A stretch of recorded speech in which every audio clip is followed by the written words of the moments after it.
The first rule of going to a local comic show, put the correct address in your GPS. I finally got there. Let's see what I picked up on this video from Bronzeville Comics.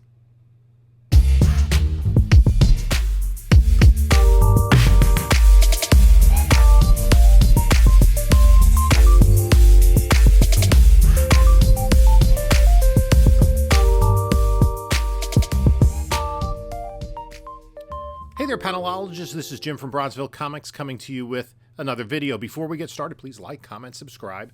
Follow us on the other socials, Instagram, Bronzeville_comics, YouTube. YouTube, you're here, so you know what that is. Whatnot, Bronzeville_comics. We do sales Monday nights at 10 p.m. Eastern Time. And coming up next Monday is Copper Age DC $1 starts. We're going to have some big books there. Also, if you haven't yet signed on to Whatnot, there is a link in the description of this video. If you use it, you'll get $10 off your first purchase, and it doesn't have to be with me. Also, in the description of this video is a link to my eBay store, as well as my email. So, the third Sunday of the month, out on Long Island, every month they have the Route 110 comic show. And it was in a new location this month that they said was just across the street from the old one. So I looked up the address on Instagram when I got into my car in the morning, and then put the address that my brain remembered into my GPS. And I drove out there. And I'm driving going, this doesn't look quite familiar. And I couldn't find the show. And we're headed to the Route 110 show. It is in a new location this month. And I'm trying to find where that location is. Looking for a sign that says comic show. So, let's see. It says 3/10 of a mile through the stoplight. Okay.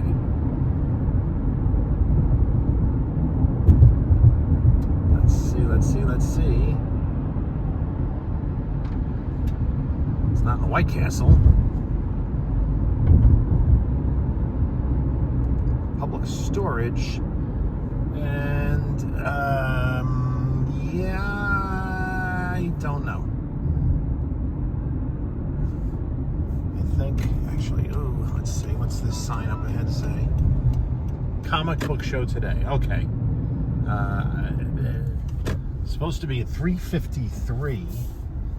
No. Okay, they're hiding.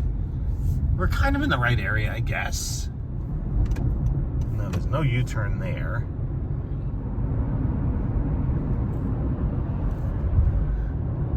And still another one. Comic book show today. The show started a minute ago. I thought I was going to be a few minutes early, but that's concrete recycling. Same color scheme. That sign. There's another sign up ahead. This is exciting, isn't it? Comic book show today. There's Adventureland. That is curious. Little mini amusement park. Anyway. Another sign for the comic book show. We've been driving for miles. It's in a much different location. They put a lot of signs up, I'll tell you that. Another sign for the comic book show. Where the flip is this thing? That doesn't have a number. Comic book show today. How many signs did they put up? My goodness. Nope, comic book show today. I guess it's right here. Okay. So this is... Did I put in the wrong number? 535. Okay. So I guess we're in this area. This is where it is. Let's find out. There's bingo. Okay. Yep, comics. We finally found the right place. That was completely my fault because I put in the wrong number, and I was curious because it gave me an incorrect town. So I had to drive, I don't know, about 4 miles out of my way to get there. And so we're here at the show. Let's see what comics we find. So I finally did get there, and the fact of the matter was, instead of 535, I put in 353. And this is the second time that I've messed up the address of this show, because now I need to check, because I'm not even sure of exactly where the show is, because there was another source of confusion several months ago. I have a friend of mine who lives out on Long Island, and so the address is 535 Broad Hollow Road. So when I put in 353, it came up as a different town, but I'm like, maybe it's just town versus village and whatever. So 535 Broad Hollow Road, I put in 353 Broad Hollow Road, which wasn't as bad as a few months ago. I think it was last summer. Was it that long ago already? Man, time flies. I put in whatever the old address was. Instead of Broad Hollow Road, I put in Brush Hollow Road, because just 2 days earlier than that, I had been out with some friends seeing a Riff Trax at a movie theater on Brush Hollow Road. They Riff Traxed I think it was 1985 movie Rad, which was a lot of fun to see Riff Traxed. Anyway, I did make it to the show finally, and let's take a look at what the show floor looked like.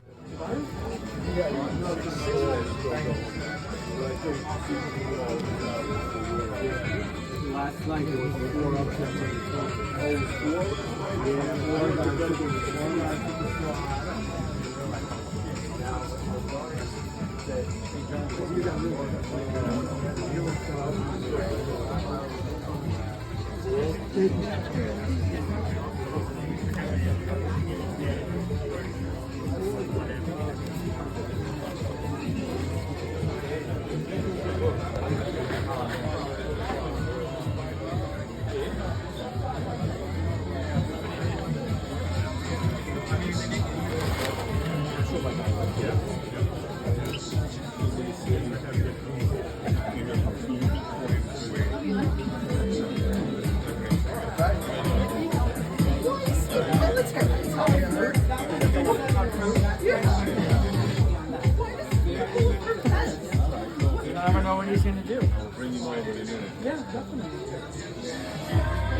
So you can see there were a number of vendors there. I felt as though it was a little more crowded than the previous show, but still able to go around. There were quite a few people there digging through boxes. Some vendors I had to bypass because I just couldn't get comfortably into the boxes. So first I went over to Streetside Anthony, and I picked up a few books from him. This is not a high-grade Captain Atom #1. I'm just going to put this in a spec box because there have been rumblings of potentially Captain Atom being used in the DCU. Figure, easy book to pick up.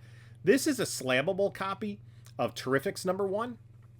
And so that is the first team appearance of the Terrifics. We already know we're getting Metamorpho and Mr. Terrific into the DCU. And so, if the team pops or something, and plus I want that in a 9.8 for the PC. It's bounces around $100. Then we have this Web of Spider-Man #18. This is a newsstand. This is the first full appearance of Eddie Brock. And then this, I think, is a really underrated key book. And I wouldn't be surprised if at some point we do see this character used in live action. Maybe he'll even get his own movie. This is Web of Spider-Man 36, the first appearance of Tombstone. Tombstone is often a underling of Kingpin, but this is a pretty nice copy and a newsstand. Went to some other vendors. Guy had dollar books. I picked up a couple of Marvel 2-in-1s. This first appearance of Impossible Woman, a Secret Wars newsstand. Just like that burn cover. Cloak and Dagger ongoing series #1. They did have a mini series that preceded that. Uncanny X-Men 180 in a newsstand, nice copy. This I didn't even. Then he has some half price books. Was that? This was half price. This was listed for 10. I got it for 5. This is a variant cover for Batman and Robin #1. This is the first volume of Batman and Robin. This takes place when Dick Grayson was Batman, and Damian Wayne was Robin. Fun fact. What other supervillain was present, or superhero / villain sometimes, was present at Damian Wayne's birth? Obviously, Talia al Ghul was his mother. Bruce didn't know. Raj may have been there. We're not sure. Dula Dent. Get in the comments if you get it. And then Secret Wars 2 #1 newsstand. I got these. These were half price, and I picked out a couple that I needed for the run that were in nicer shape. And it was an Action Comics 407. This is from 1971. I love these 25 centers. Is that maybe a Cardi cover? I'm not sure who did the cover, but I love these 25 centers. It went from mid-71 to mid-72, and then also a reasonably nice copy. Actually, could use a press, but it's not gradable at all. 447. Then I was digging through some $2 bins. Ghost Rider 15, glow in the dark cover. This I think is an underrated book. Nightwing 1. This is Dick Grayson's first solo series. It was a mini series, and then the ongoing. That's potentially slabbable. First Kyle Rayner cover. Cameo of Miss Martian. Nice high grade book. These are all $2. X-Men Annual 6. And then I think the rest were $5 books. No, these are still $2. Contest of Champions #1. First Marvel Limited Series. Avengers West Coast. Number 56. Dark Scarlet Witch. First Brother Blood. And then I think we get to the $5. Maybe not. No, I think there's still a couple more twos. First Spoiler. First Stephanie Brown, who's Spoiler and also Batgirl. And then second Fantastic Four team of these guys. Ghost Rider, Hulk, Spider-Man, and Wolverine. Just an Art Adams cover. Magneto's costume. I don't think they're actually going to use this in X-Men 97, but we'll see this week. His Sun's Out, Guns Out cover. And this is really, if you can get this in a newsstand, it's pricey. It's the second print because it's got a gold holofoil. And then I picked up, I'm trying to remember it's blending together where I got these from. I think I got these all from the same dealer. Teen Titans Go number 48, just for a PC. First full Nathaniel Richards. This, of course, was big. Loki Season 1. Now that Kang's gone.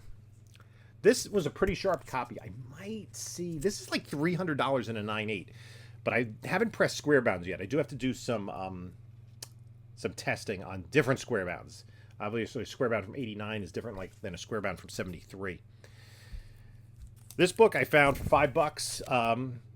And it's been gaining a little bit of steam. It's fairly plentiful, but it's the first appearance of the original Ultimate Reed Richards, who in the new Ultimate storyline is the Maker. And then this groin punch cover from Todd McFarlane, Amazing Spider-Man 328. And then the final vendor I went to was Mammoth Comics. Gave me a great deal on some books. He's always got good stuff and gives me really good deals, so shout out to him.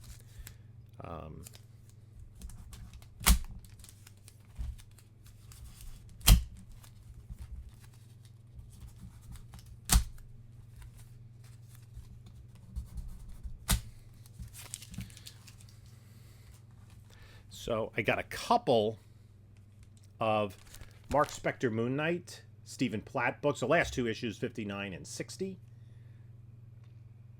I am trying to hunt these down in 9.8. I don't think these are 9.8 candidates, but still cool covers.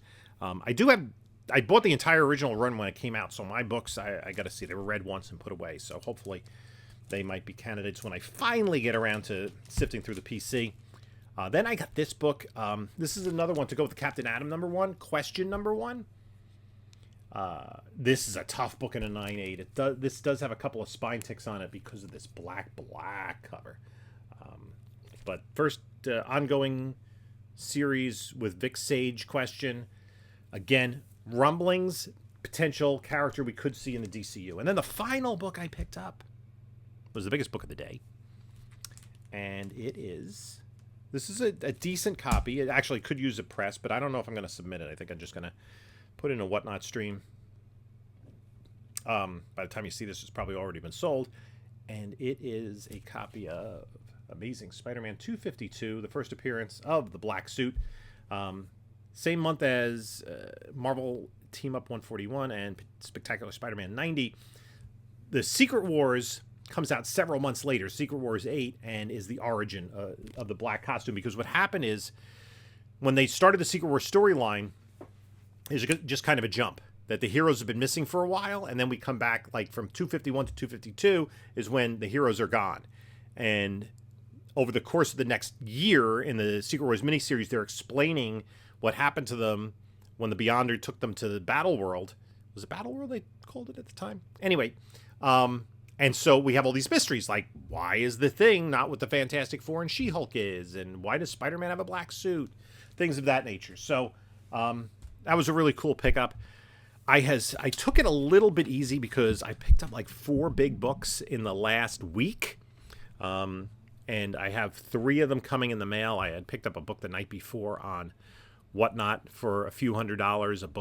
Another one to cross off my 2024 wish list, want list. And so I picked up, just a nice little handful of books, trying to get some deals on some minor books. And usually when I go to these shows, I spend more time just talking to people than actually buying comic books. And usually my time's limited because I got to get home and do, lunch and family stuff in the afternoon. So anyway, let me know what you think about the books I picked up. In the meantime, you can take a look at a couple of my other videos here. And this is Jim saying until next time, enjoy your comics.